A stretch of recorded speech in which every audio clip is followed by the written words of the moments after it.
10 साल की लड़की है, उसके पीछा कर रहा है 15 दिन से, और कल उसको पर्ची में लिख के नंबर डाल रहा है, उसको छेड़ने की कोशिश कर रहा है। इसका बच्चे की छुट्टी जल्दी होती है, फिर भी वो लड़की को देखने के लिए खड़ा रहता है। जब तक लड़की सोसाइटी में नहीं घुसी हुई, उसका पीछा करता है।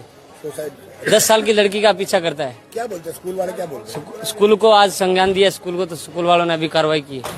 तो इसको मारा गया है, तो क्या चीज हुई है, क्या हुई? अभी एक्सेप्ट नहीं करा, बोला मैंने कुछ किया ही नहीं। इसका लड़का है छोटा, वो एक्सेप्ट कर रहा है, गलती स्वीकार कर रहा है कि मेरा बाप 15 दिन से पीछा कर रहा है।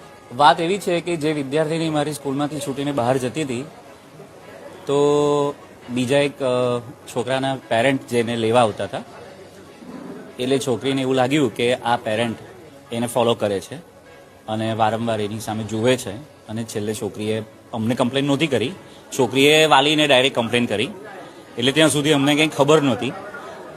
અને પછી જ્યારે વાલીને કમ્પ્લેન કરી તો બીજા દિવસે વાલી બધા ભેગા થયા અને પેલા ભાઈ એમના છોકરાને લેવા આવ્યા ત્યારે એ લોકોએ અંદર અંદર ઝપાઝપી કરી, થોડી વધારે વાત થઈ.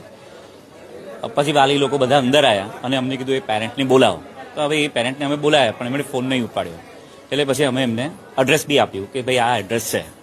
એટલે હવે એ લોકો પછી ત્યાં ગયા અને એમણે એમની સાથે થોડી એ લોકોને વધારે મારામારી થઈ, વધારે પ્રશ્ન થયો અને અહીંયા મોટું ટોળું થઈ ગયું. એટલે મેં પોલીસ સ્ટેશનમાં ફોન કરીને પોલીસને બોલાવી.